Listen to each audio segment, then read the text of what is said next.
When's the show start? Now? Oh, we're recording. So oh, sweet. Hey.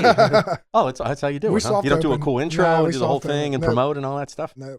All right. You know what? I think when we would do that, I would, first of all, I would be talking like me and you were just talking. Mm-hmm. And like we would be I'd be having a great conversation with someone. I would stop the conversation to make an introduction and totally change like the whole vibe. So I stopped. Yeah, and then me, I'm more of the old school, like it's all like, all right, here's what we're going to talk about. Oh yeah. Well, see, I have no idea what we're have you ever been about. to a podcast conference, Steve? No. Go to a podcast conference. Okay. It's when you're around other podcasters, like, so I started podcasting in 15 where I was like, listen, I'm a human resources professional. I went through a decade worth of firing people, right? Where I didn't make friends at work because I never wanted to be sitting across the table from anybody I was a friend with. I had one friend. He ended up starting a business. And because I have a background in video and radio, I helped him build his online media marketing. And then he's like, why don't you do your own podcast? And then I started doing it. So I was trying to do it just to connect with people outside of work. And that was in 2015? Yeah, in 2015. And then I was on Twitter at the time, and then you start connecting with other podcasters, and I kind of look at it like when you don't podcast, your world is like the top of an hourglass, and then you get down, and when you go through podcasting, you think you're the only one, so you go through that center part, but then when you get to the bottom, you realize, holy crap, there's so many people. Like, one, I didn't know you could make money, so I met people at a conference. There's this guy named Joe Pardo who ran this. He called it the Mid-Atlantic Podcast Conference. It died right at the pandemic, but it was so awesome. First, I think 15, he did it in a gym. 16, he did it at a Holiday Inn in Swedesboro. And if you've ever been to that Holiday Inn, it's awesome because the bar's in the middle. All the rooms are up like around it. And then the conference room's right there. So it's really easy for people to get to know each other when they're not. It's awesome. You're right on top of each other all the time. And it's so sweet. I met lifelong friends I've made from them. Still people I talk to all across the country. But when you go, you realize, wow, there's people that talk about, this was way back then. Mm-hmm. They talk about craft beer. These people talk about they rate Funko Pops when they're on their show. And me, I'm like, but I thought just people talk about like what we do. Yeah, yeah. But there's a whole world of that. I know a guy, his name's Dave Jackson. He's like old OG. Like he started 20 years ago when the iPod came out. And he works for a host company. I don't know where you guys host your podcast, but he works for a company called Liberated Syndication. So he works for them. That's what we use. Great. So yeah, I host my shows are on Libsyn. I didn't know that. Until just now. There you go. Yeah, I'm on Libsyn. That's both of my podcasts are on that show, or on that site. Dave does a podcast where he listens to a podcast, and it's called the Podcast Rodeo Show. So the whole theme of it is how long can you hold on? But it's so awesome because if you want to know what you can do better in what you're doing, dude, he gives and they're real. They're not like, he's not super, asshole critical about it. Like, hell, I'm just going to tear these guys up. And it's awesome because he'll get to a point where he listens through a whole thing and then he'll tell you why it was that good. And it's not, and you're like, it's really not that good. But yet this guy was intrigued. But then it's everything from sound quality to what you hear. Like the reason why I used to do this thing on my show called, what I would do is I wouldn't even tell anyone we were on. And I thought, like Lewis, we were talking about how the sausage is made. So I would be like, just kind of messing around. But I do it for so long that if you were someone who just stumbled across that show, you'd probably go, what the hell show is this? So I let a few people at the conference listen to it. And the first thing they said was, dude, I don't care. Like, I don't care what you're talking about. I don't care. Because I didn't have you're as themed on the trades. Like your show has got mine was more like, hey, so it had no niche angle yet. Mm-hmm. My new one, the new one I have does, it's real niche, but this one isn't. And I got all this feedback and it hurt. It's like, so then now it's like, what it did was it helped me with my presentation skills. So if I can, and it's, when I publicly speak, it's easy for me to bring the audience in very quickly because I'm like, all right, here's what we're doing. I got your attention. Now we're going to talk about it. And I learned that in my old corporate days. When anytime you speak, you say, this is what we're going to talk about. And you talk about it. And then you go, this is what we just talked about. And that's it. And you do that. Yeah, yeah. But it didn't work for me. But if you ever get a chance to go to a podcast conference, Podfest is real big. It's in Orlando. It's in January. I've never been to away I've only attended the ones here in New Jersey. It's just an expense. I don't have, not going to fly down and. Yeah. But I know people in my podcast space. I just feel like all the podcasts I like don't do that. Like, they're more. They don't need to. What podcast do you Yeah, listen I to? guess so Sebastian Maniscalco. None of those guys need to New do Heights, that. None of them Joe need to do Rogan, that. So the people like you and me that start off, I know. that's what we need, because what's really effective is. But it turns me off. Like if I hear a podcast, like even some of like the famous ones that do it, like the business ones and like I don't know the names of any of these podcasts I'm talking about right now, but like I've tried to listen to podcasts where they're like like they're like real business centric and they'll be talking about something and I want to hear about the topic. Sure. But it bores me to death to hear him like that's not your interest. Yeah. Well, but just the intro of it, like I don't know. I like the That's great. banter, No, well that's the style. But I found you're right. So it's funny. It's like what you like. Like my buddy, when I was helping him out build his sports conditioning business, actually was a dojo at the time, and then he changed it. He was like, yeah, you should talk about, because every time I would meet with him before we shot our movies, our videos for whatever commercial we were doing, we would talk about movies. He still to this day will like text me and be like, hey, did you see the show on Netflix? So we're always constantly doing that. But he goes, why don't you do a podcast on that? To me, I would hate talk. I'd rather listen to those shows than talk about them. Like I don't, even my painting business, iHeartPainting in Hammonton, I don't create content for painters. But there are a lot of people that I follow that are painters just like me, that use Instagram just like me all over the world, yet they make content for painters. But at the end of the day, painters don't hire me to paint. Customers hire me to paint. So my message goes to those people. And I talk to them. I want to build a community about those people because they're the ones who open their wallets, not painters. Hence, like, I feel like if you're going to put all that time and energy into something, that's the return I get. And the irony is when I started my painting business, after I left corporate, most of my customers were podcast listeners. It was like, oh, you're that guy. Oh, and you paint too? Oh, cool. Well, how are you? Come on in and paint. You know what I mean? So that's that. I remember someone said that to me when I was doing podcast production. How can you make money from podcasting? Right? It's like, well, you can be like famous and you get ads. I think Libsyn has it, right, Lewis, where it's like 10,000, I think minimum 10,000 downloads a month, and you could click a switch and they'll put ads on your show. Yeah, we're not there yet. Yeah, I know, dude. That's a lot. Like that's a lot. I mean, even my old show on Libsyn that I stopped, it's called the Dependent Independent Podcast. It was when I started. I did when Tomfoolery. I don't know how old you are, but Tomfoolery in 14 or 13 opened on Washington. Okay, it was like the first brewery in town. Then 3-3's opened right around the corner. And I did a live show. It was I promoted it on flyers. I used Vistaprint. I was using Facebook. I packed that place. And the irony is, like all these years later, both the owners have divorced, but I've painted for both of them, both their houses. I actually just painted for one of them like 2 months ago. Painted her second house. But I went there and did a live show from there. The sound sucked. It sucked, dude. I didn't have the right I thought, let me just plug my mixer into a speaker, and it sounded cool, but no one could hear it. Like no one could hear it. But it was so much fun. Like I actually thought like I can get into marketing. Like I got so much people in here. And then Vinyl, which was in town, I did their grand opening. And then the irony is, then when the new owner took over, I painted it. So you ever been to Snouts? I painted the inside a year ago. They were a spot. We have an official Tuna Blue Snouts and Stouts beer. They're amazing. Really? Yeah. Oh, Working Dogs. Working Dogs. Get out of here, really? Yeah. That's awesome. I don't know if it still exists. Great. They're amazing. Yeah. Danielle and Crystal, that's my favorite happy place. Like, their beer is good. Oh, I like it. It's very good. And the variety they have is great. It's interesting how, like, I've been to so many breweries, you see what works and what doesn't, but you also see they all sell beer, but if you can differentiate and find a way to do it differently, people will go to both of them. Mm-hmm. And I learned that with painting too. It's like there's guys in town and girls in town that do exactly what I do, but we're all good at one thing, and there's enough work for all of us. So it's funny. Like, you think there's competition in business, but there is and there isn't. I mean, unless you're doing something, you can really screw that up by, if you get too much in your head that you have to be better than somebody else, then you start making really stupid decisions that really not only hurt them, but also hurt you too. And it's pointless, but rather be part of a community than anything.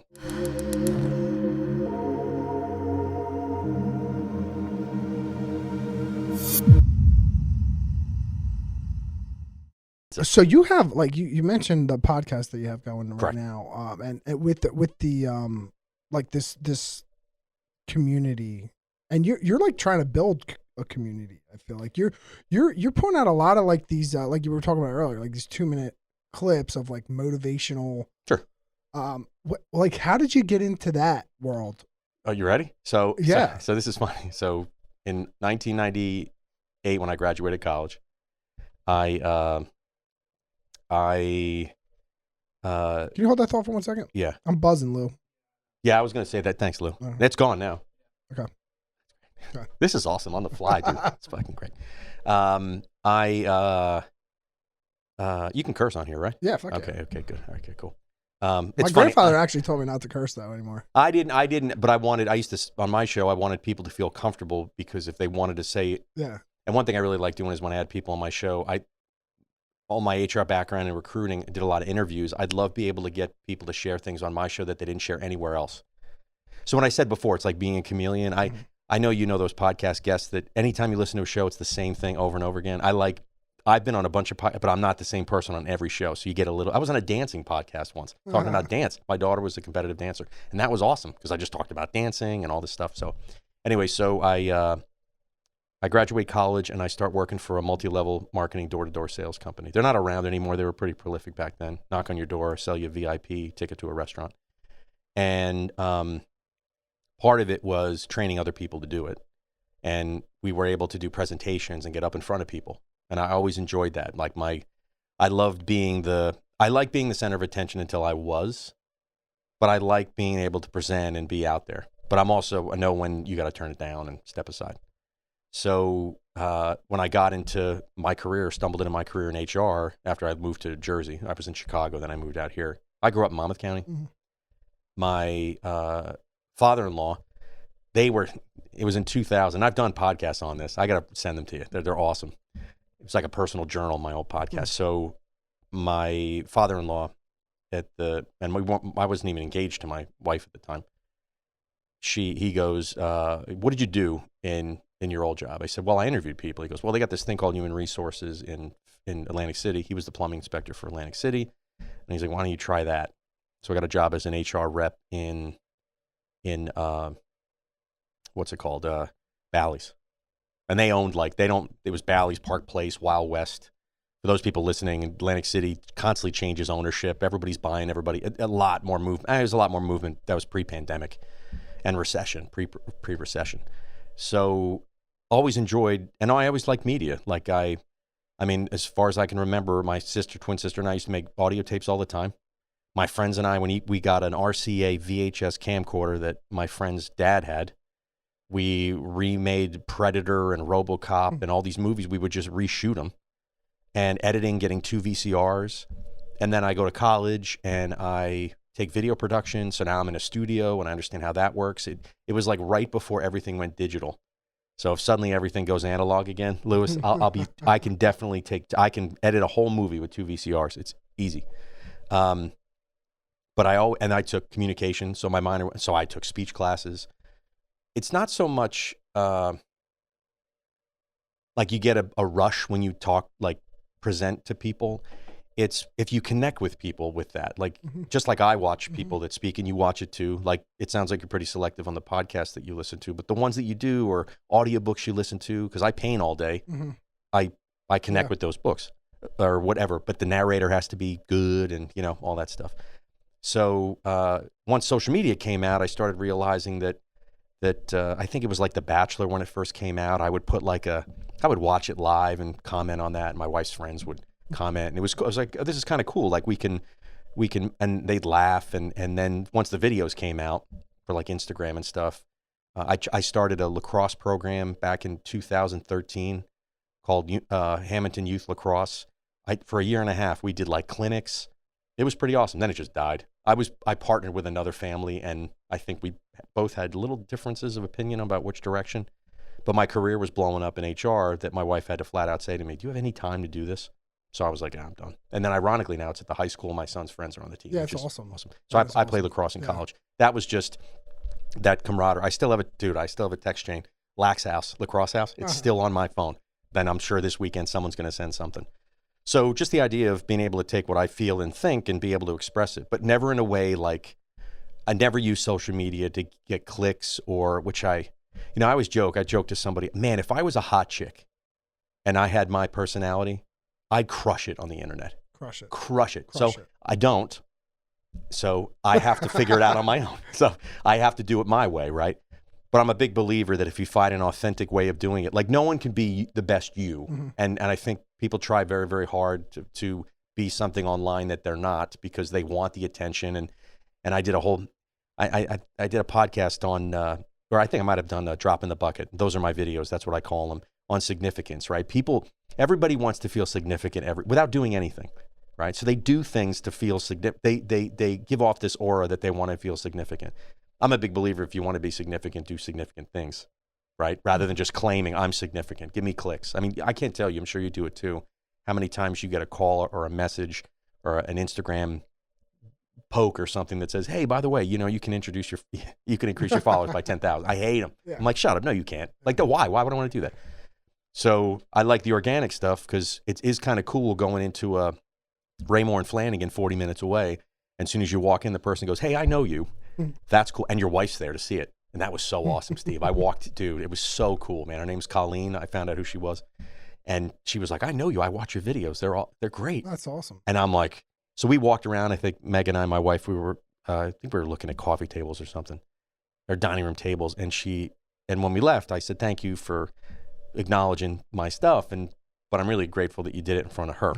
Like, that was just great. I mean, even to a point, Steve, when the woman came up to me, another woman overheard it and thought I was somebody and then kind of walked over and was like, are you an influencer or something? And I don't influence anything. That whole thing with I don't influence anything. I mean, we're a small town and people see my stuff and it's great. And and one thing that's amazing is when you put content out and you speak, just because they don't like it or comment on it doesn't mean people see it. You'll be shocked when someone walks up to you and says, I watch all your stuff, and they quote it. And they give you, Steve, they give you deep cuts. They're like, oh my God, I had a customer do that once. She quoted like something I said a year ago. I'm like, man, you dug deep to find that. And it's awesome. That's what makes, so that the way of connecting, it's all about the connection of it. And as I get older now, I realize I have enough to say that eventually I'll get paid to speak. But to answer your question, that roundabout way, building that's why I have a passion for doing videos. And it's fun. I love messing. Like I would love, as much as I'm enjoying this, but there's about 50% of me that wants to be back there clicking and doing all that too. No. But that's awesome, right? Because I want to talk shop when we're all done with Lewis, because that's what I do in my house. I mean, every time and it's weird because when you're in it 10 years, the technology changes constantly. And now they do, I forgot, Riverside.fm is a platform that I've used before that you can get two people recording. That's pretty sweet. But I like this. Like, I'd rather be in face-to-face. I mean, I used to take my microphones and go to people's houses, which I like the face-to-face. I think it makes a huge difference. You can't, the conversation just is never as I think the pandemic had a lot to do with it. Once Zoom picked on that, you can put multiple people on it and then say, oh, wow, you can record this. But it's never the same. The recording's never the same. Plus, if your internet goes out, your show's screwed. I feel like the conversation just isn't as good. I would, but it's funny how so many people, even when you think, like now I'm choosing to, and I paint houses. My company's called iHeartPainting. But when houses. That's a I know quote from The Irishman. My son loves that movie. That's a pretty good movie. Yeah. Great. I love and which is movie. ironic because coming here, there's this really cool eclectic 60s awning of this business next door. I know the owner. And over the summer, I was painting right out here. And that's my, of all the things I did this year, that's my most favorite. I did a lot of work to restore that and make that thing look good. A lot of caulk. My God, a lot of caulk to make that look good. I rebuilt the side of it that was rotting. When I started my painting business, I was in HR till about 2018, had a midlife crisis. Those happened, by the way. Those are real. But also suddenly, like, what else can I do? I peaked in my career. I was making a lot of money, but thought, what else? The only way for me to grow is to keep moving and moving. And the job that I had, there was only one at a company. And then the question is whether or not that company I was a fit for.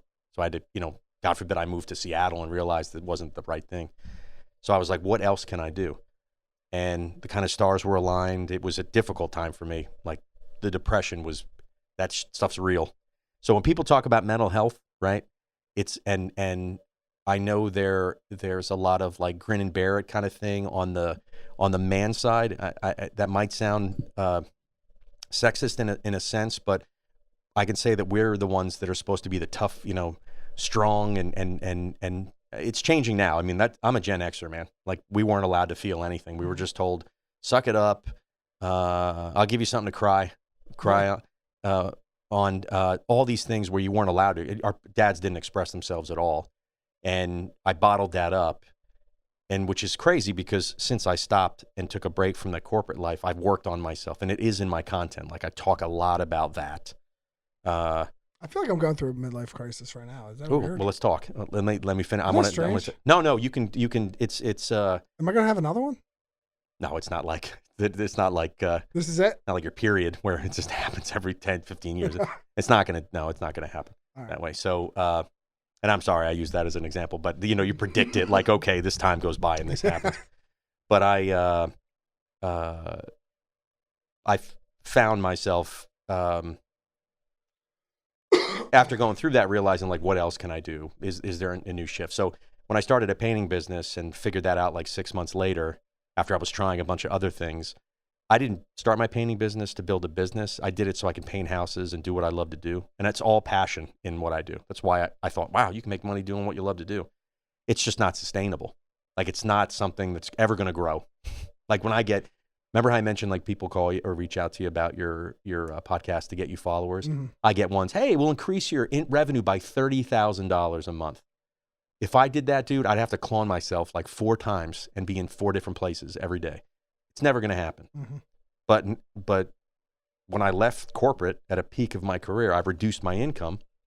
So I found a way to manage that, but it's not sustainable in the long run. And how old do you think I am, by the way? Give me 1 second. Are you doing the math? What, you're trying to get all the clues, context clues? I got them.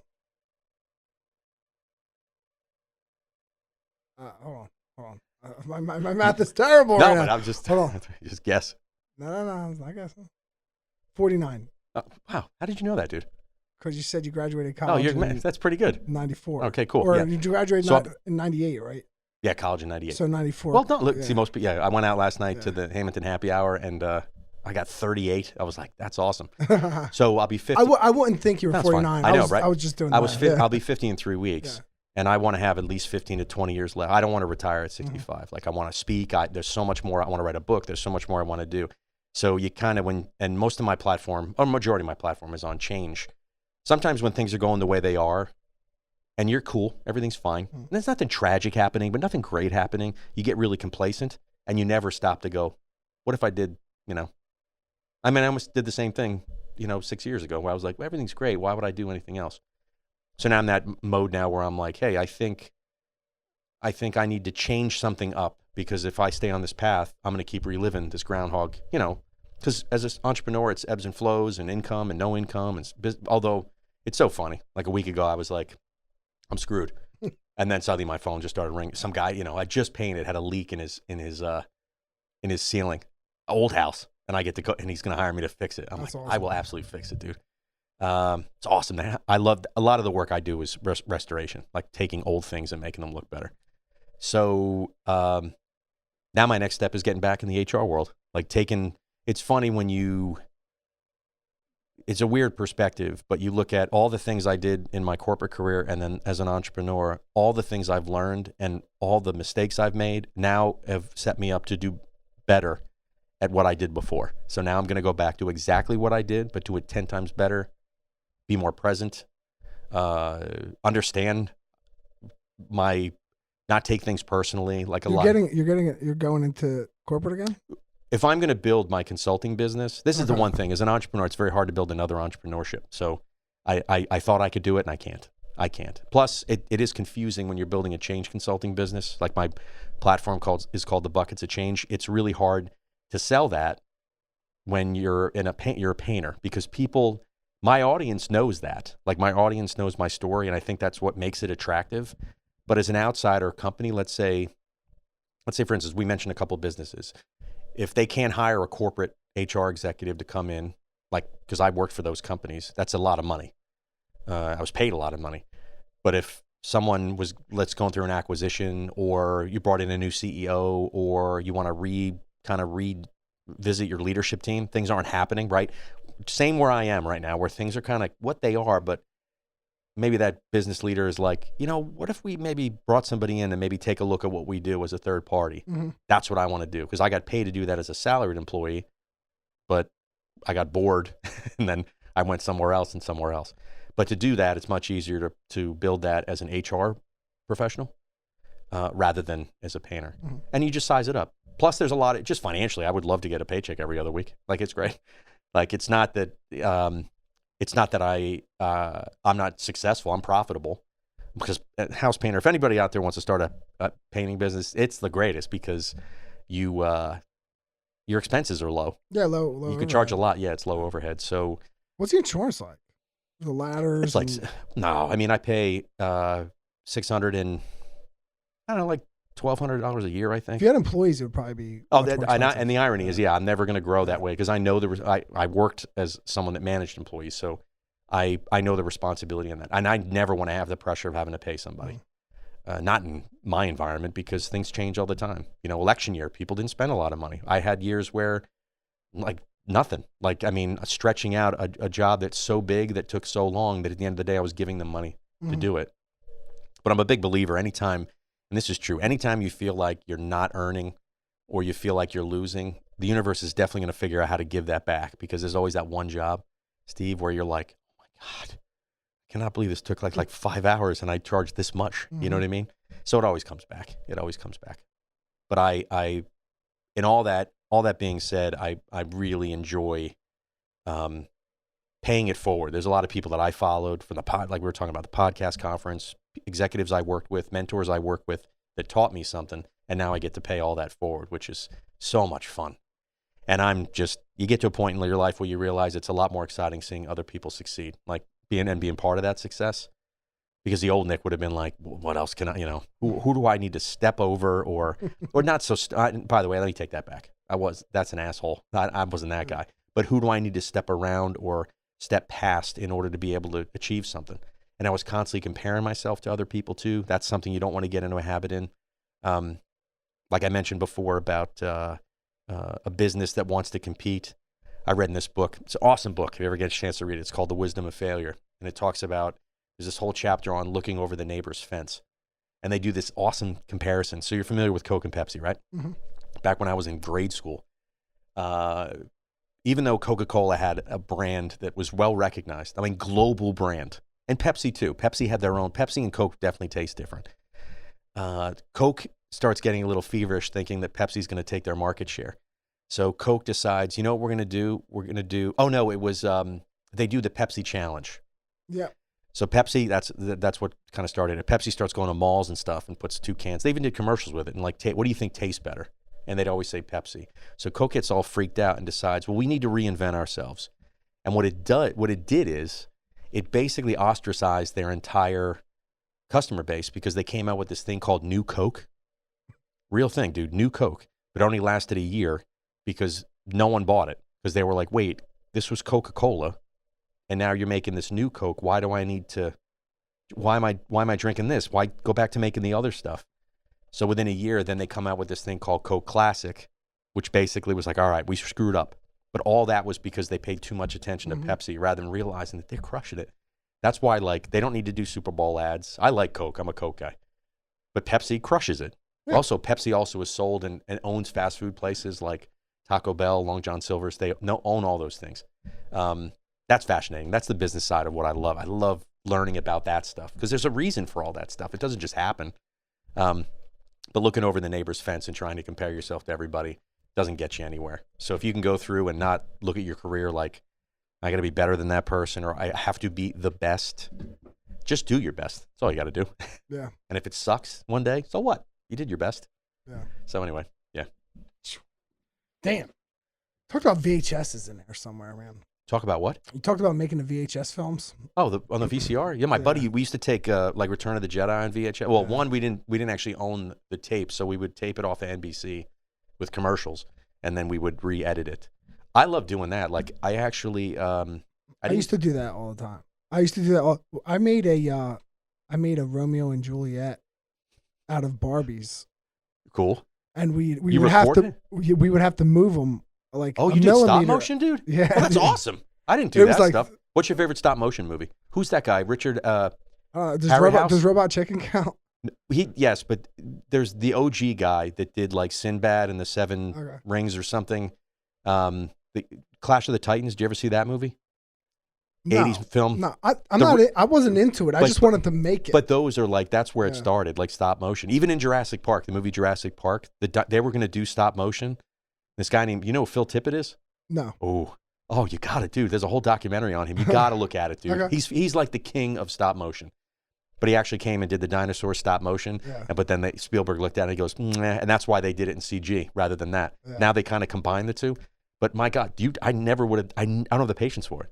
No, It's like Tim Burton. It was me and my friend Jay Eichmeyer did it. Mhm. And because we had like a Romeo and Juliet project, so we did. Oh, you did it for school? Yeah, we did it for school. That's awesome. What'd We you had- grade? I was definitely not. Oh, definitely not, dude. But like the last scene he was like we like faded out of Barbie as Juliet, and then we faded back in, and it was like him as Juliet, and I was Romeo, and then like we acted out the last scene. Like it was awesome, dude. That's awesome. I've always I was expressed an myself. art major. I mean, that would have been, to come up with Yeah. that in theater Yeah. class would have been so We cool. always I always express myself through Cool, man. media somehow. There you go. Yeah. So we're in, yeah. Well, this stuff I put this on the back burner for so long, man. Like we used to do Harry Carey skits. You remember the Harry Carey? I just showed my Saturday Night daughter. I Live? just showed my daughter today. Yeah.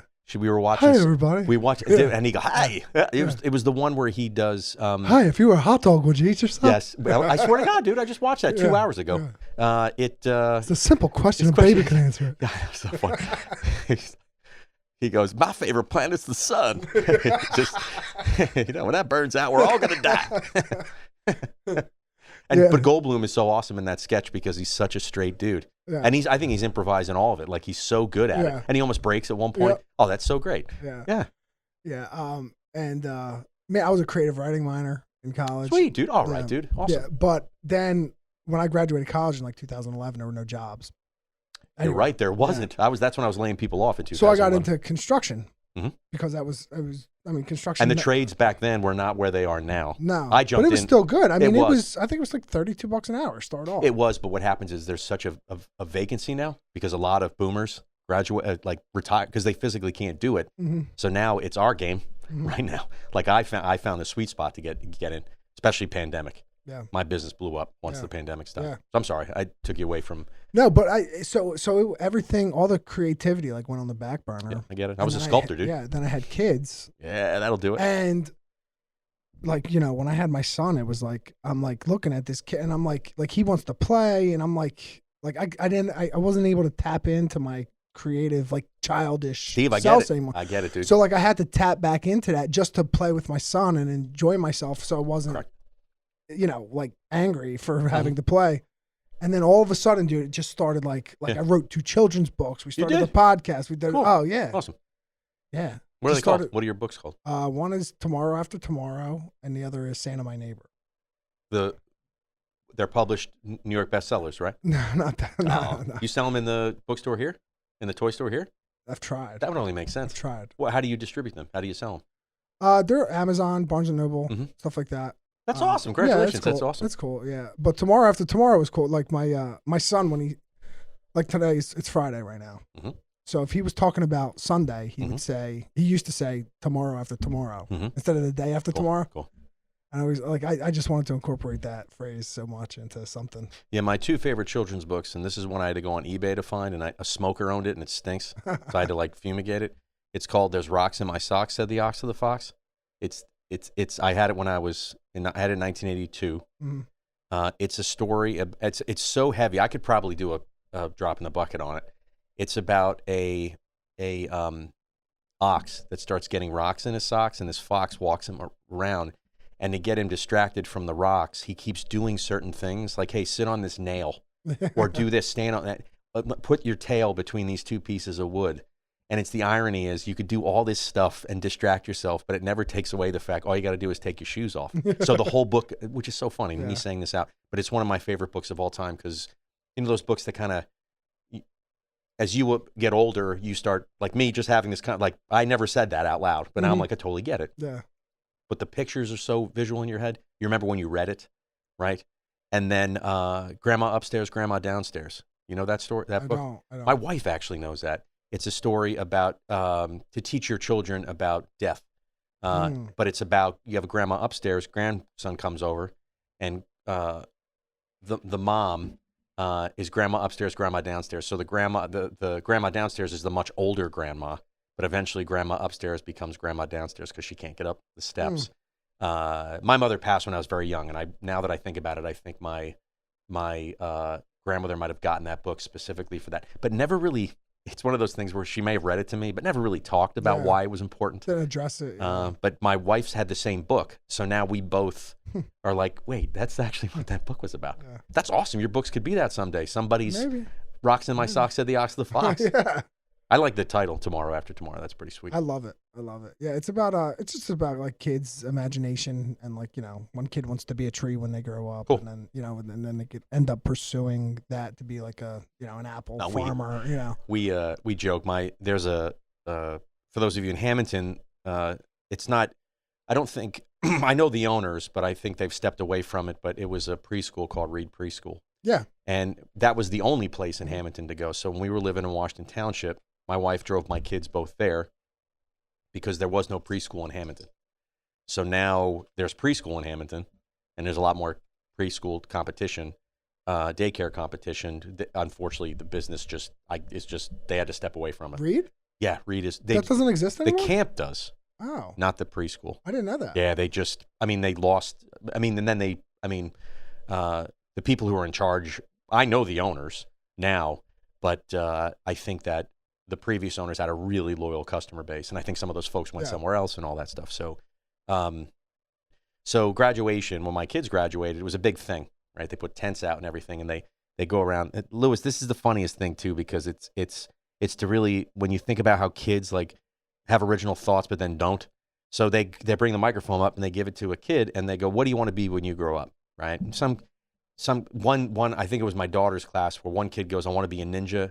There used to be a martial arts place in town, which is now Bethany Power Washing. Mm-hmm. So that facility I think that's the place off of 30.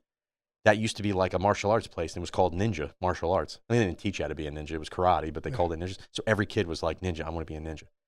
My son's class was funnier because I still say this to this day. My son's going to be 18.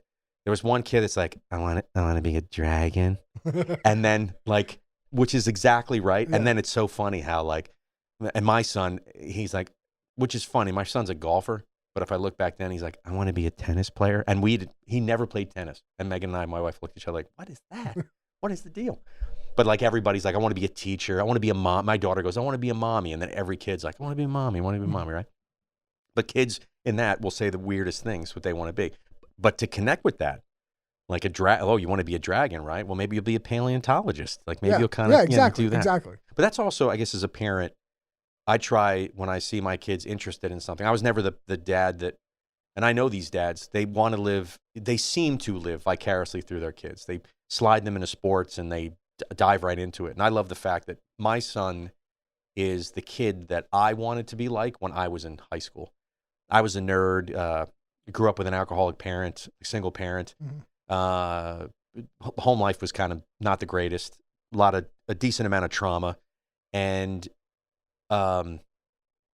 I struggled when I was in school, just figuring myself out. Like I always felt like I wasn't good enough and I wasn't worthy, which then it's how I talked to people and communicated with people. And my son is this kid who achieves, he excels in soccer and he excels in golf. He's a golfer, future PGA. That's all. Awesome. So he got his wisdom teeth out. That's all he's watching. He watched the Masters the other day from 2019. That's such a good sport for an 18-year-old to play. Well, now he wants to do it for, Yeah, but it's awesome that he started young. Like if I could have went back, if I could go back in time. You can do it right now. No, I do. You just have to find time. I suck. But if I could have started when I was like good at learning things. My old man said it's the only sport you can take 65 years to get good at it. But my son has a level of discipline I didn't have when I was 17. Mm-hmm. So my son is that kid that like I wrote him a letter when he turned 14. when he was 14, it was our lucky number at home is 22 and 22 and 20 and 2. So we live at 220 Lakeview Drive. My daughter's number in college, in high school, was 20 or 2. Nate's is 20.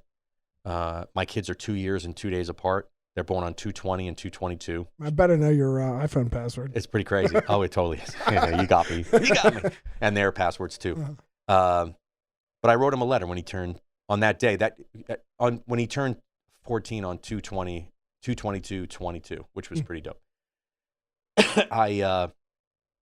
I told him, I said, I'm really proud of the kid you're becoming, but I want you to know that you're the kid I admired. You're the kid I wanted to be my friend, and that now he probably just thinks he's so cool. Like, he's like, it's the Fonz. Like, he just like doesn't, he's just too, he's he's too cool for school, but the fact that he's got a level of confidence I just didn't have. I envy that, that he has. I have that confidence now that he has.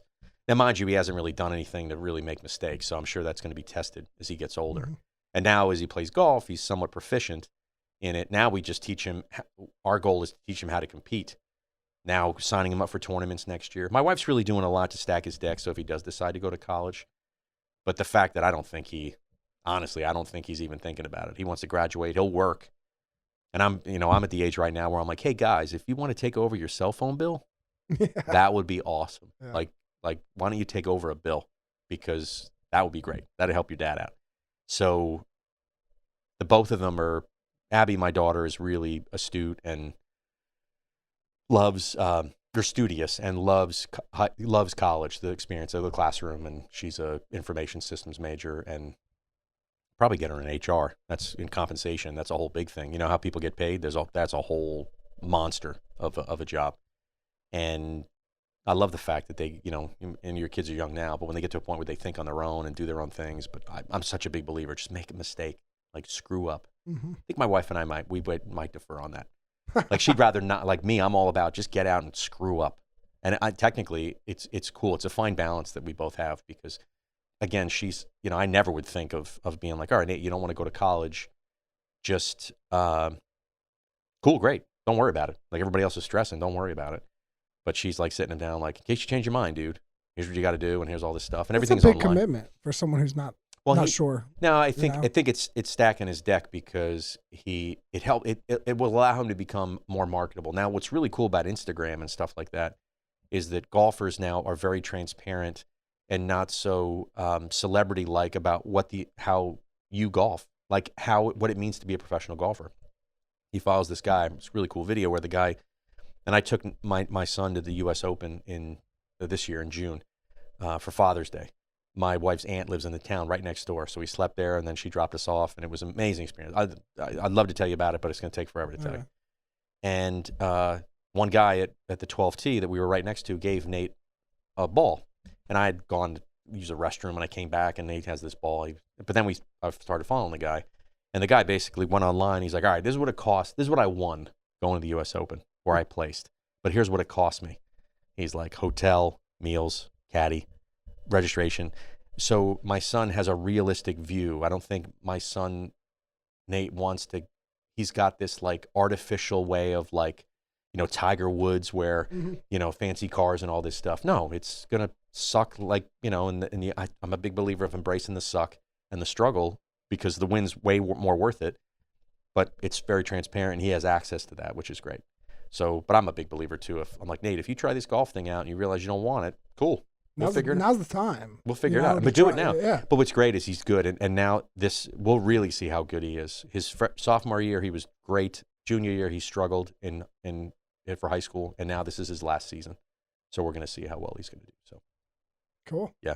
But your kids are funny because they and it goes away too fast. So all the time you spend now doing that stuff, trust me, the teenage years suck because that's when they realize, well, I don't need you.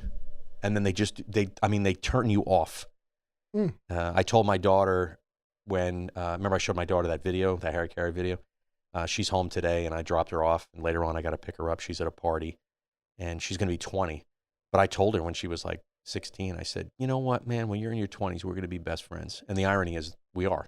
But I had to wait that long because I had to wait for all that time to pass. Now my son's kind of in the muck right there and trying to figure himself out. But he's not a talker. My daughter's more like I wrote my son a letter. It was like the school sent home, like his preschool sent home something to write your son a letter to give to them the day they graduate. And it was like, cool. it was, but it's surreal. Like, it was like a really emotional thing to do. Because you're thinking, like, where the hell am I going to be in 14 Oh, you years? did? You looked at your own mortality? Like, yeah. Oh, wow. Big time. Wow, I never would have thought that. Yeah, like, where? No, I never would have. You don't seem like the person who would think that. Me, I would never think that because I'd be so concerned about, like, my view would be, I wonder what he'd be up to. How is this going to make sense to him? Well, that's, like, I tried to envision my son, how he is now, and like what that can translate into, and like that's kind of what the letter was about. Like, man, like I've seen you, like I've seen this like boy like do this, and if you're reading this and you ended up doing this, like you're gonna be in good shape, dude. And but it did make me reflect on my own mortality a lot. Like I've thought about, like, since having kids, I've thought about dying more than healthy. Definitely more than it's healthy to do. I remember when we went on our first, it was our 5th or 10th anniversary. We flew, it was the first time Megan and I flew without the kids, away from the kids. And we went to a lawyer and got living wills. Like, and we were like, where are they going to go and stuff. And still to this day, anytime we traveled actually earlier this year, again, like we don't really go on vacation without them. Here's an interesting exercise. So when I left corporate, I kind of just started to work on myself, started getting into mindfulness and meditation and really understanding who you are. And it's awesome. Like, I never did that before in my entire life. Hence why I think going back in that world, I'd be a lot stronger. But my buddy tells me, try this exercise, right? Go back to when you were a kid. And he's describing it to me. And he's like, go back to a time when you just kind of did your thing, but you were alone. And imagine yourself behind yourself, watching you, right? And thinking, what would you say to your younger self? Just and immediately you go to some traumatic event, or like so suddenly I'm like, maybe a time when my old man said something, or and I'm trying my best to stay positive, but yet kind of like, is this the normal? Am I supposed to feel like I'm beaten every day? But wanting to just give yourself a hug. And I'm telling you, dude, it's a weird exercise. Like, even my mother passed, and I remember as a kid at her funeral running around, just as a kid. I was 6. I just turned 6 when my mother died, right? So I'm running around, and my twin sister's there too, and people start treating you different. Anyone who loses a parent, and I've gotten older, I know people that have widows and widowers, mostly widowers, like dads, and that have lost both, actually, to breast cancer, which sucks. The one advice I always say, and only if they want it, I don't just like dump it on them, is you just have to understand people are going to start treating your kids real different. Because rather than they would say hi to them before, now they're going to go, no, and it really does it messes with your head. It really messes, because suddenly, like, oh my God, all these people feel sorry for me. I don't do that to people. I intentionally do not treat people differently when something traumatic happens. Well, it's the kids. It's not so much people. I don't do it to kids. I don't do it to anyone. Well, that's great, because you have no idea how damaging it is. I think about it, and I'm like, man, do they it feels like a reminder. You're more in tune to me. Okay, I understand. That's your empathy kicking in, because you don't want to, remind them that. But I guess as a kid at the time, it was like everyone, like my grandmother. We ended up living with my grandmother after my mother died, because my father didn't have the capability to take care of us at the time. And I remember her friends were always like constantly like leaning and being like, no, and we were twins too, and it's like, oh, the twins and all this stuff. And it really is, it's absolutely messed up. Like it's such a, it did so much, like it did way more damage than you could possibly think. But anyway, having my friend telling me to do that and going back and thinking about that kid, I remember I was driving on 55. I started crying. I'm like, dude, that's heavy as hell, man. And then heavy. Thinking about, but really hit me when I said about the funeral is I thought about that kid. Like I got older, and my friend's mother died when I was in college, and that's when it really hit me. Like, just the loss, the feeling of loss overwhelmed me. I was actually my wife, we were dating at the time, only for like 8 months, and I'm crying. We were in bed and I'm crying. And she's like, "Are you okay?" I'm like, "Can you just let me do this?" And I cried for like an hour, dude, because immediately my friend's mom died, and suddenly I was like, "Wait, my mom died," and I feel bad for that kid. It's funny, it wasn't about me. Isn't that weird? I didn't empathize for me. I empathized for the kid. I could separate myself from that kid and be like, "Oh man, that's a lot for that kid." Although that kid turned out pretty good, and then now I can look back and go, he figured it out, and that's why I life is definitely. I was on a podcast once. We were talking about life is constantly a struggle. The happiness of those moments, there are moments within that time. Because you can't be happy all the time. No. But you can at least perceive something that's really going shitty as, well, I can make an opportunity out of this, but you'd be a weirdo to just be like, no, it's great. Those people are like, oh, it's great. Everything's great. No, it's not. That's psychological. That's like a disorder. But what? Yeah, I know. Totally trying to convince yourself that everything's great. Or they're self-medicated, and that's the thing too. And that's the irony too. I realized that, like, when I started really working on myself, Steve, and realizing, like, before it was like, why do we drink on the weekends? And why do we, it's like, wow, now I know why people do. That they're stressed at work all week. They can't deal, right? They hold on to that stress, and they do whatever they can on the weekends to wipe it away. And then they go back to it again on Monday. I think about that too. It's like, they use it. It's just, you're free. It's like it's a control thing, right? Like I had Dr. Amy Janke on, who's the head of psychology for Rowan University, on this podcast. Oh, look at you. Sitting right where you're at. Cool.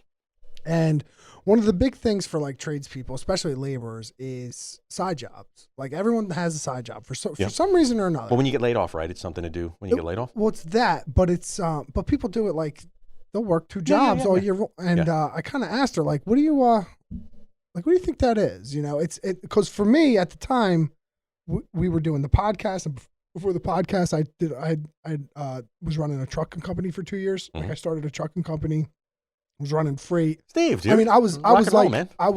Sweet. I was like 100 hours a week. Like I was out of my mind. All right. Were you married at the time? Yeah, I had 3 kids. You're working 100 hours a week? Well, I mean, I was home, but I was like taking calls. Okay, I was setting this up, setting that up. I mean, we had payroll, we had workers' compensation. Awesome, dude. I mean, it was like a legitimate company. You're a hustler. Yeah, but I mean, and me, I'm just a painter. I mean, I don't want to. You're a hustler too. I don't want to do any of that. But I was like I felt so incomplete with what I was doing. Like I felt like, and like I didn't know if it was the kids. Like I wanted more for my kids. I wanted more. Why like, incomplete, man? I want to dive into that. I don't know. I just wasn't getting fulfilled by my career. I get you. And I wanted more for my kids. Like I wanted more for I wanted my wife to be able to stay home. I wanted like, cool. Like it's just what I want. So I'm trying to like do this thing. And when I talked to the psychiatrist about it, she or a psychologist, she was like, she said it's all control. Like it's you're not controlling anything. Because you won't have any control over what you do on your day-to-day life. And like for me, like I don't know what time I get done work. I normally don't know where I'm going like 2 days from now. But if you can find peace in that, dude, it's really cool. If you could, you got to work on it though. You got to test yourself too. Control. No, you have to accept. I'm not going to make baseball practice tonight. You have to accept I'm not going to be home for dinner. You have to accept. My son still loves me, and I didn't make a lot of his games. I know, but I know, but that's like this crisis that like we were talking about earlier. Like I'm kind of going through right now. It's like so for the control of it. Like I started this business, and I think it was so that I could like control it. No, well, I think initially. I think it was more psychological than it was monetary. I'm sorry, for some I don't reason. I mean, but you were providing. I mean, obviously, I wanted to provide. Yeah, but I mean, here. So that trucking company, I generated $1 million in revenue in 2 years. Mm-hmm. I ended up with $0 in my pocket. Zero. Oh, welcome to entrepreneurship, dude. It's insane. I know. It's insane. I mean, like that's business, though, man. I mean, not to say, by the way, if anyone's listening, insurance that runs companies. It's. I get it. I got, one of my employees was stealing fuel. But if you went and did it again, though, Steve, you'd crush it. See, I'm sure you learned. I think that's a failure. Hey, I tried to build a speaking business, dude, in 2023. I thought I'd be a public speaker. I paid a car payment. I bought a car basically for this person to teach me, to get me paid speaking gigs. Found out at the end of the day, total sham. Mm-hmm. I was conned into thinking that I would ever get a paid speaking gig, and then eventually was told after a year it's not going to take. It was 3 months, 3 to 6 months, then it was 6 to 8 months, then it's 10 to 12 months, and then it's 3 to 5 years. And I'm like, that's ridiculous. Now, every month, that payment towards that loan is taken out of my account, and I I do have a lot to show for it because the buckets of change came out of that and everything like that. But I wanted to get paid to speak. That's, if you go to a meal and order a steak and they give you oatmeal, you're going to be like, wait a minute. Right. Like, I'm still full, but I asked for a steak. You said you were going to give me a steak, right? I ordered steak and cream spinach and pearl onions and all this stuff, but you gave me oatmeal with honey on it. Like, I get it. So that's that was a failure that I had, but you gotta use it. Like, how can I use it? There were a lot of times where I wanted to stew and be like, God damn it, and I signed it. No, you have to just continue to move but forward. I wouldn't. But yet I found a way to catapult all that stuff. I'm just saying that if you find that was an amazing experience, and I'm sure the stuff you've learned from that is exponential. Yeah, I've learned. But unfortunately, sometimes if you're like me and you're ambitious, winning feels good. But we both struggle probably in our lives of realizing, how do we use losing? Now, I'm older than you, so I've learned how to use losing, but it's tricky because if you lose, it's all part of winning. Like you had to not, like, that's awesome. You just said, like, I want to talk more about, like, that's dope, dude. Let's talk about I don't know anybody else that's done that stuff. Why trucking? Like, why are you trucking? So it's funny. I was talking to a state trooper on a job site, and he was talking to me about his trucking company that he started, and he just started talking about like all the things he was planning on doing. He was just getting it started, and it just lit a fire. And I did a lot of research, and I looked into a lot of things, and I was like, I want to try this. So I found a truck, and it was like a really inexpensive truck. But like the thing is, like, you can't just set the business. Like, you could start the LLC, which sign up, get your DOT number, all that fun stuff. But you call like the insurance company, and you're like, "Can I get a quote for insurance?" And now I was expecting like $8,000 a year for the truck. No, sorry, we can't insure you without a VIN number, right? So like, what are you gonna do? Like today, like you said, like if I could go back in time. But did you have a truck already? That's all you needed. No, I didn't. Oh. So if I could go back in time, I would have gave him a VIN number, like off of just a regular box truck, just to get a quote. Sure. But I was like, oh, well, I need to buy a truck. So I bought this truck that was like kind of a hunk of junk, but it started. Cool. Right? Took it right to a mechanic shop. Awesome. Yeah. So cool. Took it right to a mechanic shop. Mechanic told me. How big was the truck? How long was the truck? 26 foot. Okay, gotcha. So I took it right there. He told me it was going to be like $7,000. Ended up costing me $15,000, right? Of course. So now I'm just like, oh, fuck. Like, I got to get this truck on the road, right? So now I get a call for the insurance, right? And they quote me $35,000, right? But you can't get approved.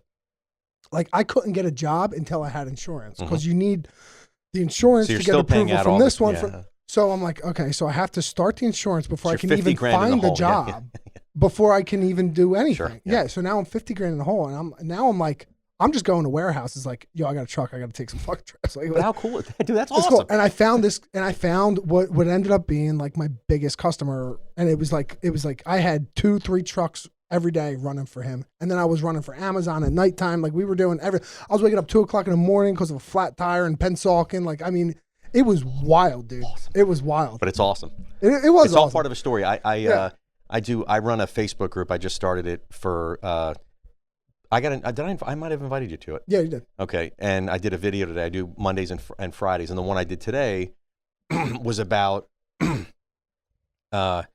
every step you take towards something is a step towards something else or something bigger. Mm-hmm.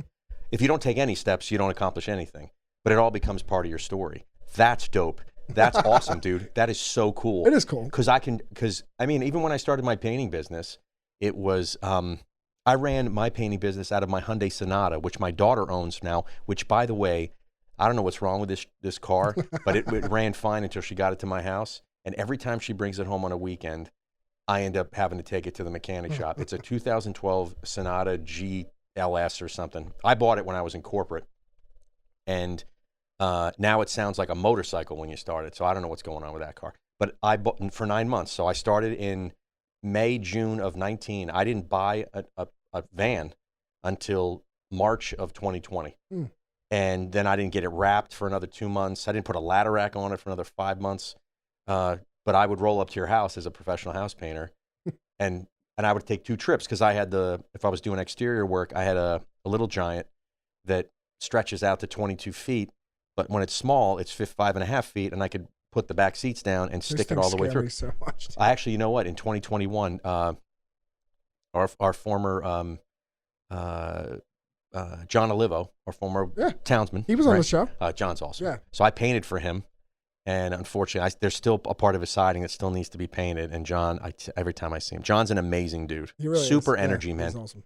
And he's great to talk to. He's great. Like he will meet super your cool. energy 100% of the time. I fell on the A-frame, and the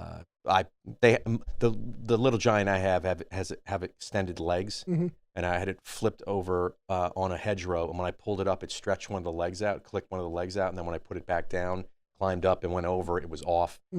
Technically, if I would have fallen in the bushes, nothing would have happened, but I T-boned the ladder and broke 7 and 8 on my right side. So that was like, that was very hard for me because my wife hadn't been too fond of me becoming a painter at the time prior. But I was doing okay. But then immediately, suddenly, everything she ever said came, why did you do this? And I remember we were in the ER. You'll shoot your eye out. We were doing, exactly. We were at the, John grabbed my truck. I don't know how I got out, like, of the bushes, but I was on the ground, and the adrenaline, like, was pumping because the pain really hit me the next day. And John drove my van on his lawn. I hopped in. I remember just looking at John. He goes, "Thank you." I was like crying. I was like, "Thank you for taking me to the hospital." You cry a lot. Oh yeah, I cry. I haven't cried in 12 years. Oh, I cry all the time. I It's cry. Probably another reason. No, I cry. No, crying is good. I watched I know. I can't do it. No, it's impossible. trust me. I think it'll come. It'll come. I'll It'll cry come. one day. The guys my age, no. It's guys My dog died last week, and I didn't cry. Oh, it'll hit. Sad. No, don't worry. It'll hit you. You're walking through ShopRite in the cereal aisle, and you start bawling. Trust me. Okay. Trust me, dude. You'll hear a song or something, and you'll just a lot of bangers in the ShopRite. Dude, a lot of bangers in the ShopRite music. Oh, the music that plays in ShopRite's awesome. Anyway, I broke my ribs, and that was scary because immediately, suddenly, it's like, well, maybe this was the worst decision I ever made. But and the irony is, I actually did work. Like, someone dropped a door off, and I worked while I was there. And you know how, like, I mean, you ran a business, right?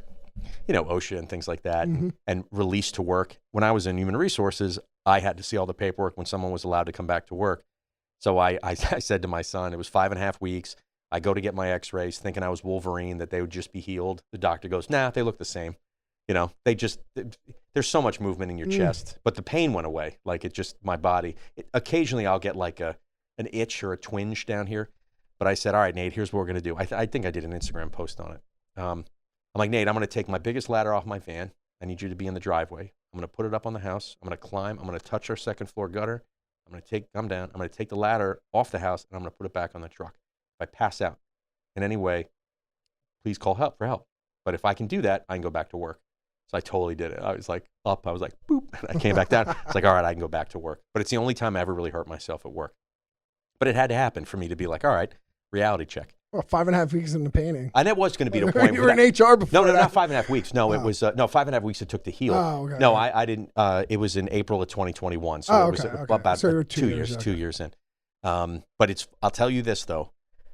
I always thought if I fell, and now you can watch a lot of videos where it always happens where the back of the ladder kicks out. I have tools. Like, I have so many things that keep that ladder from moving. $100, like wedges and things that keep it from moving. I thought if I fell off a ladder, I would either land on my feet or I would tuck and roll. You don't have time. That had to happen because now I am the safest. And when you climb a ladder and that thing moves a centimeter, you immediately like, all right, but I'm telling you, like, that had to happen because eventually I was going to fall off something.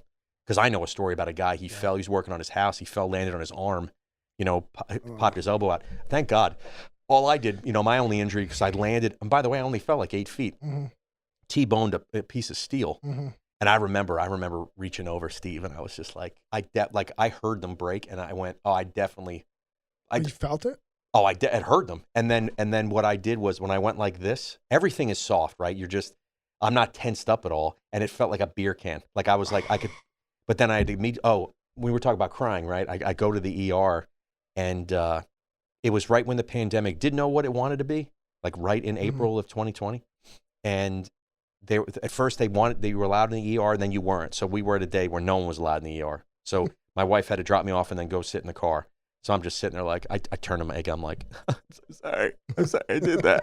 She looked at me and she's funny. She's like, what are you doing? Why are you crying, dude? And then I went in there and got my x-rays. They had to see if I punctured a lung or anything. And it was weird because I thought, no, I didn't break. And then they're like, yeah, dude. And then every time you breathe, you can, so I had one break like this and one break like this. So one was a clean break and the other one was displaced. So it was slightly like this. And the reason why, and when you tell people like, oh, so you're wrapped, they wrapped you. Old school, they used to wrap you in ace bandages. Well, when you do that, you actually, you diminish the space, your chest cavity, and you don't want to lose any space. So they just leave them open. And luckily it wasn't on the front because they tell you have to constantly deep breathe because you never want that to heal that way. But the pain is excruciating. With me, what really hurt is sleeping. So anytime I laid down, getting up every day was I would groan just the idea of trying to roll up and get out. Other than that, I would just sit. I watch a lot of Netflix. And I needed the break. And that was the other thing too. I needed the break. But like my wife, we cry. And Abby and I were talking about all these Pixar movies that I haven't seen because I know I'm going to cry. Dude, I watched, you like horror movies? Yeah, I love Okay. Guillermo del Toro, right? Great director, Hellboy, Pan's Labyrinth, all that stuff. Fantastic. He's in video games too. He just produced and wrote and directed Frankenstein on It's Netflix. amazing. Dude, Steve, it's so good. Steve, I'm watching like, this is all right. And then suddenly I'm like, what's going on here? And then suddenly, dude, the third act, when they start telling his story, spoilers, and you start connecting with what it means to be, if there's ever a time in your life where you were pushed away, you were just you. Mind you, you were just you, right? He didn't choose to be who he was. He was told, this is who you are. And yet the one person that was supposed to believe in him is probably my daddy issues, just pushed him away. And that struggle of finding himself and learning how to speak. Dude, my son was at his girlfriend's. And as soon as the credits rolled, actually the denouement right at the end, when finally he has his last connection with Victor Frankenstein and the monster kind of, does his thing. I don't want to spoil it. I started bawling. I mean, I'm talking like heaving to a point as the credits are going, I would let it out and then I'd be like, all right, I'll do it again. And dude, because I needed it. I mean, a good cry is really good. Yeah. Any man out there, a good cry is a good cry. Don't feel ashamed. It's all part of being you. And my son comes home. He's like, Dad, what's going on? I'm like, dude, you missed it like 10 minutes ago, dude. I was bawling in here, like crying, but it felt great. And I think you like art. I mean, it sounds like we have similar interests. When you see something that touches you, whether it be on emotional or spiritual level, lean into it, man. Why is that so hard to lean into? It feels good. Why guard yourself and be like, no, you know what I mean? Even it's great now that you can look back on the trucking company and be like, I felt selfish. And I even did that too with my painting business. Like I was unhappy in my old career and I'm like, well, I'll be happy doing this. But it seems like I might have gave the perception that I was being selfish. Like my wife felt I was being selfish. But deep down I was like, but if I'm happier doing what I do, I can be more present with you. I can be more present with the kids. I can actually be here on a Saturday rather than thinking about a meeting I'm going to go to on 1 o'clock on a Monday when the CEO is going to chew out everybody and no one wants to be chewed out and everybody's like, I hope he doesn't call on me, you know? Like that's my life was for a very long period of time. But now I'm like here. I'll cry in the moment, dude. Like I was telling Abby, I actually was telling my daughter today at Cinder Bar up in Turnersville, I guess. I was there a couple weekends ago, yeah. And I got teared up just telling her the story about that. Like about telling why that movie was so good. That's a great movie. But I didn't even. Oh my God, it's hands down. That's the best movie I saw all year, dude. That was from beginning to end. That's got to good. win some awards. That one. It was in the theater. That was smart too. I didn't know that. It was in the theater for a very short period of time. Like a month before. What? Halloween. It has to be in theaters. No, I think they just tried it. I think no. I wonder how it did. Oh, I don't know. I think now that I got a good show. I just started. Lou, you too. Pluribus on Apple TV. Awesome. I got to turn that back on. You watched it? Yeah, that's Vince Gilligan. Dude. So tell me, this is what I'm aware of it, right? So she's immune, right? Everyone is taking a drug that makes everybody happy. It's not a drug. It's just a virus or something? It's like a virus. And she's immune to the virus. Yeah. It's not great, but that's so crazy. There's 11 people on Earth immune to it. And Has she met the 11 people or she just knows of 11 people? 4 of them. So it's just a bunch of people negging out all the time? Well, so the people with the virus is, and spoiler alert, if you haven't seen it, don't. Please tell me. I'm never gonna. Yeah. I turned off my subscription. So at the beginning, right? They find this message from 600 light years away, right? And it's like these 4 things coming in, and they're trying to decipher. Like it's like 4 different, like almost Morse codes. So they're trying to decipher it. Modern time. Yeah. Okay. And they finally figure out this is like a virus or something, right? So now they're doing now they skip a couple years, and now they're in a lab with all these rats, and one of these rats is like dead. So they're like, so they get the rat, and they're like doing whatever they got to do with it, and they're trying to confirm the death, and the rat was faking its death so he could bite, because they figured out this was the rat that they gave it to, the virus. Then like she had this like sudden urge to like give it to people, but the virus, what it does is it just connects your brains. So like if I had it and I gave it to you, me and you would know exactly, like I would have all your memories, like all a your hive thoughts, mind kind of thing. And then if we gave it to Lewis, like all 3 of us would be one. Oh, so person. it's almost communal. So it is. So if I'm immune to it, I'm not connected to anybody. Exactly. No but the way. whole world is connected. No way. So they're talking to her, and it's like, like the defense secretary is talking to her on TV, because like anyone around, and he's like, well, I'm everyone, like this body is this. Blah, blah, do you blah. watch? It's awesome. Do you watch Rick and Morty? No. There's if you ever, it's a great show, by the way. It's ethereal. It's not really like a cart. It's a real deep, like sad, like they're like we talked about, like Frankenstein-esque type of emotional journeys in that show. But they have one where he dates a woman that is she goes to a planet and occupies everybody. So she's everybody. Okay. But it's the same. It's almost the same thing. Like he hates it because he can't have a connection with one person. He has to connect with everybody, man, woman, child, he's intimate. Like he really wants to hook up with this person, but he can't, because he can't get the idea out of his head that he's got to connect with everybody. That's awesome. The hive mind thing it's very cool. But I feel so isolated. That's awesome. How are they going to stretch a whole? So that's the premise. What's the inciting incident? Like what's now the conflict that I'm going to pay attention during a whole season? Well, she doesn't want it. And they're like, no, we'll figure it out for you. Like they want her to have it. Oh. And she's like, well, do I have a choice in the matter? And like, you'll love it. Trust me. And so like, they're trying to figure out, they're like, don't worry. Like within 6 months, we'll figure out exactly what's wrong with you, and we'll be able to give it to you. So I'm assuming they'll figure it out. And so it's basically, she's like, yeah, she doesn't want it, but it's like her against everyone in the whole world. Cool. But the other people, like they love it. Because like the one guy, he's like banging anyone he wants. You know what I mean? Like, because they're just all like, they don't care. They're like, yeah. Like if they don't like them, like they'll just go into someone's mind who does. Or it's whatever. pretty deep, dude. It's and I like wild. the fact it's totally different than Breaking Bad. It's wild. I think a lot of people, when I saw that, I'm like, how close is that going to be with Breaking Bad? No, but he look like. Speaking of, you look just like him. Yeah, I gotta get that. What's his? What do they call his name? Eisenhower. Eisenberg. Eisenberg. Yeah. Heisenberg. That's you. I'm the one who knocks. That show's great. Like I watched it when I ended up when like season 5 came out. I ended up going back.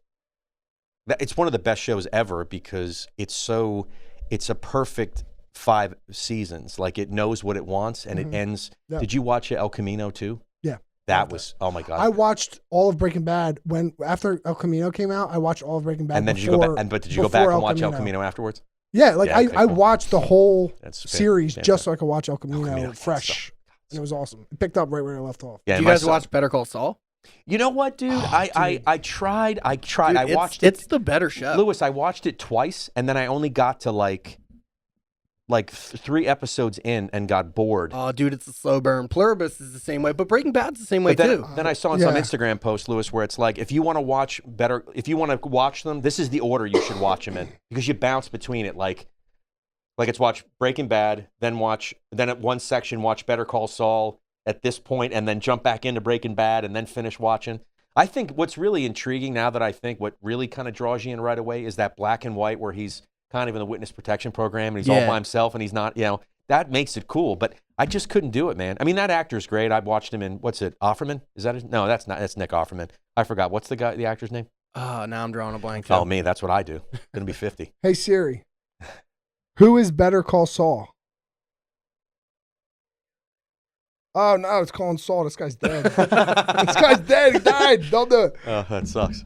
You have a dead guy's phone number on your phone? I feel bad deleting them. I have Why? everyone I know. Doesn't take the everyone I memory know away. who died who's on my phone is still on my phone. Are you Italian? Yeah. It's Bob Odenkirk. I didn't even know the guy There that you well. I didn't even know him that well. I was raised by an Italian grandmother. Like Yeah. a lot. Death was funny. And did you have a picture of the Pope in your house anywhere? No. We did that. And crucifixes everywhere. We're not Catholic. Oh, you're We're Italian? Protestant. Yeah. Oh, that's all. Oh my God, that's even better. By the way, best funerals ever. Protestant funerals, or maybe those Methodists. Full celebration, like a lot of bands playing and stuff. I've never been to. You don't go to like them? that. Why? They're just more solemn and like. Yeah, they're just horrible. I'm an atheist now. I'm a big believer. And I'm a big believer that we all believe something that serves the purpose that we serve, and everyone should be able to believe whatever they want to believe. Well, that's like Gandhi said that. He said, for every man there is a religion. Which is awesome. But believe what you want. Like my biggest thing now is I turn to spirituality and not so much a person, but kind of the world and energy. But That's not atheism, though. But it's not. But I don't believe in God. Like I don't believe in heaven and all that. You die and all that. Think black, or you think we regenerate? No, no. Do you think this is a No, it's our life, simulation? Man. No, that's even cooler. No, it's just our life, man. It's like everything. We just happen to be the most advanced being. I was talking to my daughter yesterday. She goes, she was saying, "Dad, we are so small compared to the world," and she's 4. Where'd she get that from? I don't know, but she said we're like the world is this big and we're like this big, and I was like, let me show you something. So I brought up a picture of the sun next to the Earth. How big that is, and I was like, look how big the sun is next to Earth, and we're just like little dots on this thing. Yeah. And then I was like pulled up a picture of like the solar system, and I'm like, look at this, and look how many suns there are out there. Like, look how like we are nothing. And I was like, really? And then I was like into it, and she was like asking me 4-year-old questions. And I'm like, we're so small. Like, she wrote that. That's we're nothing. That's the stuff you write a letter. Yeah. That's the letter you write. Yeah. And be like, hey, you just said this. Do you ever journal at all, Steve? Nah, I should. I do this. There's and by the way, that I remember there was a part of me when I did my podcast that it was an ode to my kids, but my kids never listened to it, so which is funny. Yeah. There's I use it every day. I use it for my work too, to build my curriculum for my consulting stuff, and now to just kind of talk myself into the progress I'm making on my job search and how I'm maybe overthinking my painting work or fearful that my phone's not going to ring. It's called voice notes. I think I pay like $15 a month, but what it does is it does voice to text, but you could take it and run it through an AI software. It's got AI too, so it was great. I did a lot when I was in corporate on communication, how you communicate, but also who communicates. How does it feel when you get the same message from 5 different people? Because you know, like if I told you something right now versus if he told you the same thing, it's coming from 2 different people, 2 different relationships, right? And you're going to process it different. And some people, we don't understand that, right? But also too, most people, you should really think long and hard about how they need to hear the message. Because mind you, I used to spend a lot of time telling people their jobs were going away. So I had to get very good at understanding how's the best I can say the same thing, but how's the best I can do it that person can, even though it's the worst thing to hear, how they can receive it. So I was on my phone, just blah, blah, blah, walking the dog. And it's awesome. I just said, hey, I need you to give me a 90-minute workshop on this. I need you to break it down into exercises where we can have certain levels of the organization communicate one message, but from the CEO, the executive, all the way down to the line manager, and then what avenues you'd use to communicate it. It could be voicemail, email, and now it's like crazy, like voicemail, email, text, message board, video conferencing, anything like that. And it, boom, spit it out. So then I just take that, put it there, charge $180 an hour to do that. But that's consulting, man. I want to bring that expertise, but be able to do like a full day workshop on it. Yeah. But that's why I use that. It's a great way. Plus, I get to talk to myself. Like I walked the dog twice today, so I did 2 recordings. I saw that you walked the dog twice today. I did that one thing. I saw that one that you said, I walked the dog twice today. I don't normally do this. He's like, he wouldn't lay off the door, man. Yeah. And I'm painting at the house too. So I painted my dining room today, and then now we're redoing our bathroom. So I got to do that this weekend. We got to do new flooring, took the toilet out. But when they put the flooring on top of the flooring that's on now, they cut around the toilet. So I couldn't get away with just taking a toilet and putting one down. But everything's good. I caulked the corners. primed all the walls, sanded, rebuilt them. I had to do took the medicine cabinet, I had to reframe it and cover that, so that looks all set. And but the reason why this is funny, when you're working with change with any type of person, even your kids for that matter, and you say, this is what's going to happen, right? When it doesn't happen, there's part of us that starts doubting reality, right? Or the self-talk's like, this is never going to happen, or you lied to me, or you're never going to pull through on something, right? And when you're doing a bathroom and you're taking everything out, I see progress because I know what it takes to everything from stain blocking to taping to all this stuff. But my wife's not seeing it because the bathroom, my son's still taking a crap in our bathroom. Mm-hmm. So she wanted to paint the dining room. So she's never going to listen to this, but I was like flat out, I'm just going to paint the dining room. Like, just let me get the dining room done. So she knows something. Yep. And that's what happened. So in a day that got done. And now she's like, it's progress. So I'm like, okay, cool. Even though the bathroom upstairs is still in the same situation. Weren't we just talking about how you need to figure out ways to communicate with people? That's a good form of communication. Well, the thing is with change, that's interesting. I never thought of it that way. But the thing with change is when you're, even at a company, when you set objectives and you go long term, even like a career change, like mine right now, I went to a networking event last night and just talked about what I want to do. That's progress. Mm-hmm. Even though it got me nothing, it just talking through it. What's my elevator pitch? Like, how do I talk about this next career pivot? Even talking about my painting business, mm-hmm. and there were people there that are looking for painters. It's all a step in that direction. But when you don't see that, or that pie in the sky is so far away, you get disenfranchised. You take your foot off the gas. You start doubting it. Mm-hmm. A lot of it just kind of weighs on you. You know what I mean? But when, like, even your trucking company, dude, you took all, like, that's a dope story. You should tell that more and more and more. Mm. Like, there's a lot of entrepreneurs that look at that they all start like, hey, I was talking to somebody and they mentioned, I just happened to be at the Chamber of Commerce Wine and Beer Festival at the Cathedral. And one guy just was like, it's really tough to find a good painter. That's why iHeartPainting exists. That guy said it's tough to find. And I was like, I'll paint. And then I didn't want him to call me, Steve. I was like, I don't know what the hell I'm doing. I painted bathrooms. I don't know how to paint a whole house. And then he called me. I was like, I guess.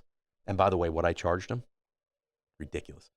Now that I look back, he got the best deal for what he got. Oh yeah, they ridiculous. Now, mind you, it took me a long time because I didn't know what I know now. Because my view of painting was the tools were like this. Now it's like expanded. Mm. But I swear, he even talked me down when he gave me a deposit, dude. He took money off. He goes, man, I'm going to give you this much. And I was like, okay. Now I'd be like, no. Yeah. No, yeah. Sorry. I actually, he wouldn't be a customer of mine. That guy wouldn't be a customer of mine. But it all starts with that kind of thing. Always tell that story. That story's dope as hell. Dope as hell. Because you're like, yeah, oh my God. Because what it does is it shows, I think we learn a lot from people's struggles. Not the woe stuff. Like, I went to a conference where people were speaking, and what really turned me off is everyone that went up there had the most tragic story. So they were all coaches, and it's not for me. Like, I'm friends with some of these people, but that place is not for me. Where everyone gets up there and tells a sad story. Like, we all have our own trauma, mm-hmm. but it would be the equivalent if I went up there like, my dad drank, like, momently it started. Did you know how it is to be a child of an alcoholic, mm-hmm. And your mother died, No, I don't want to connect with people with misery right away. Right, like, you got your own stuff to deal with. But when you see people struggle, like, just like a normal obstacle, and you're like, oh shit. Like, you just saying that made me feel good about my business. Cool. Like, but just like, that's huge, like what you did. And it's dope. And even though you did it, so someone that wants to do it could come to you and be like, hey man, like, what do I need to know to do that? And oh my God, it's just the dopest thing. That's so freaking cool. What other businesses have you done? Well, I was doing power washing right before that. Like, when the pandemic was going on, everyone was like clean freak. Yeah. So I started power washing. Cool. And so I was on ladders a lot too. And then from the power washing, that's how I was like, man, it was like, $300 here, $400 So there. that's why I don't do it. I only I power wash before I paint a house, and neighbors would come by, be like, oh wow, you're power wash. Do you power wash houses? I go, yeah, I do. And they say, they go, can you power wash my house? And I said, do you want me to paint your house? No, I don't power wash then, because I don't want that. Yeah. You have to do a lot to make that much money. Dude, in retrospect, if I would have kept power washing, I would have been cleaning up right now. Like, cleaning up. Yeah, you could do everything. People still call me to power wash, and I did it for like a year and a half. Well, what you do is, to hire, actually though, I hired roof wizards to come to my house, and they did my whole house and my roof for $700. Mm-hmm.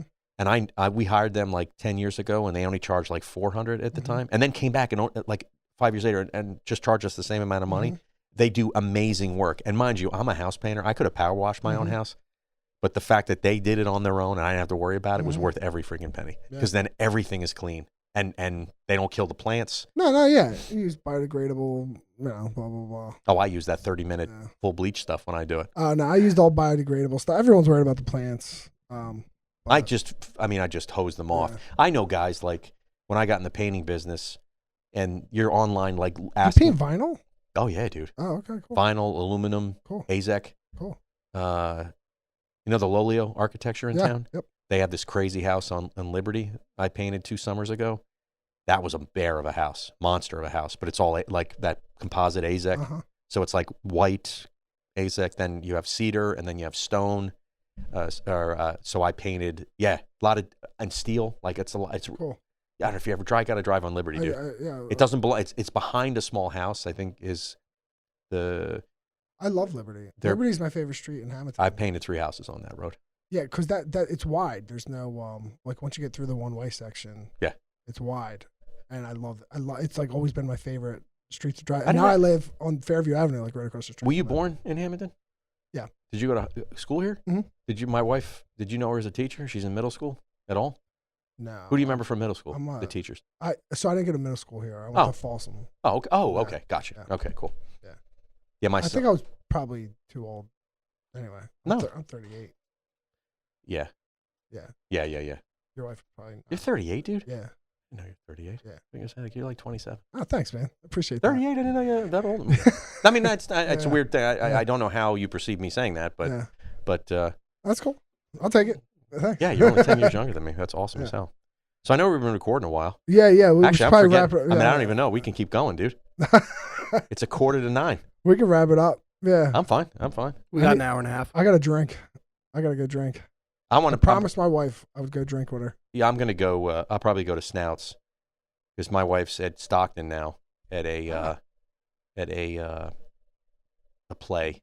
Her mom, my father-in-law passed in 2020. My mother-in-law lives in Mays Landing, but she's always staying active, and she gets like tickets to Stockton. Oh, cool. So they're watching a play about the Tuskegee Airmen. Nice. Which is more up my alley, but I'd rather be doing this. But I appreciate you, dude. This is awesome. I appreciate you coming in. There were a couple seconds I forgot. Yeah. I don't know. Where are you going? Where are you going now? Like, are you just leaving? Well, no, we'll hang out. And okay, cool. Break it down and just break it down. Yeah, we'll break. Turn the lights off. But Mag, I don't know when my wife. I just know I have to be somewhere. We have to pick my daughter up in Egg Harbor City at like 10:30. My son's at home with his girlfriend watching. Tell him to pick her up. No, we'll both be home at the same okay. time. But I kind of want to have a beer at the brewery. That's my happy place. Snouts and Stouts is my happy place. Vinyl was my happy place too. I just love going there. But yeah, dude, I'm glad we hung out. Me too. And I'm glad you won. Yeah. Did I reach out to you? I definitely reached. I did because I saw you, and I think it's dope. I think it's awesome. Cool. Awesome as hell. Thank you. So cool, dude. Yeah, I'm excited, man. I'm really. It's a big job, bro. Yeah. A lot of expectations from we parents that have kids, and my wife being a teacher. Good. And but she's awesome. Megan I perform best under pressure. Megan is my wife is a union rep for her building, and she's also a member of the Hammonton Ed Foundation too. So she's involved. I'm sure I'll work with her. She's awesome. Yeah, cool. She just, the thing about Megan is she is, even though there's teachers, but she's a flat out educator. Like, she really works super hard to understand that teaching is a craft, like her profession is a craft. And she coaches the middle school basketball team and the track team. And she coached my daughter through grade school and into high school for field hockey.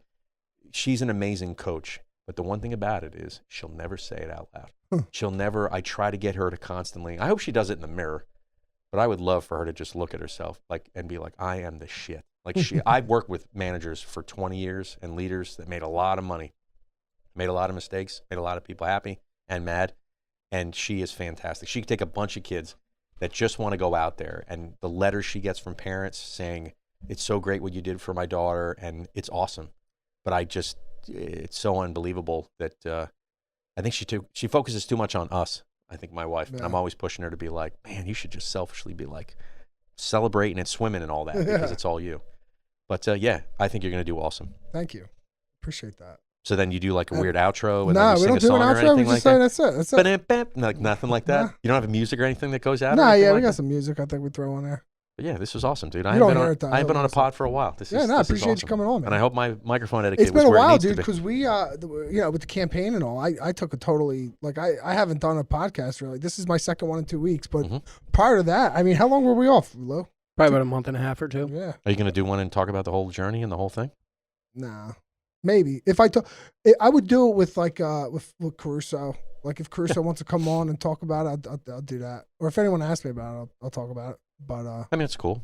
You should share like I know I'm on here, but I love the trucking thing. By the way, that's like, that story was only like 10 minutes long, but that's awesome. Yeah, like that is appreciate it. so deep, dude. Cool. Because I'm there with you. I'm Yeah. there with you going, oh shit. Like, Yeah. and then you went and bought a truck. You're like, oh my God, like what, Yeah. what? And I got to do Well, this. it's crazy because you have to work in reverse order. Normally, you're like, oh, cool, I could line up all these jobs. Yeah, let me buy a truck. Well, here's the difference is this, and I'll say this too, is my debt increased years after I started painting. So I got in going, oh my God, this is great. I only got to buy a couple gallons of paint and charge all this money. But no, the debt adds up between equipment and everything from loans and all that stuff. That it adds up. Yeah. It adds up. Yeah. But thank you very much, man. It was really cool. It was nice hanging with you. We got to get you back on here sometime. That'd be awesome. Anytime, dude. Actually, I don't know if I'm going to start my Buckets of Change podcast. I had a co-host for a while, but if I do it, I think there's some stuff I'd love to be able to dive in. The school stuff, the parenting stuff. Let's do it. Yeah, and, anytime. But you wrote, I mean, I just met you. You're on school board, right? Mhm. You owned a trucking business. Mhm. You support laborers. You're real big in blue collar.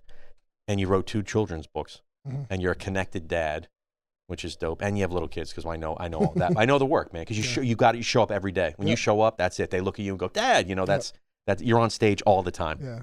Until you're not. And then you miss it. Then you're like, oh, man, I remember being that guy. I believe it. I remember being that guy that's all they wanted to talk to. Now they don't want to even talk to me anymore. So anyway. All right, dude. Thank you very much. Thanks, dude. All right, man. Rock and roll, dude. Peace. All right. I mean, I don't know how you do it. I don't know how you close it out on the video. That was it. That's all we do.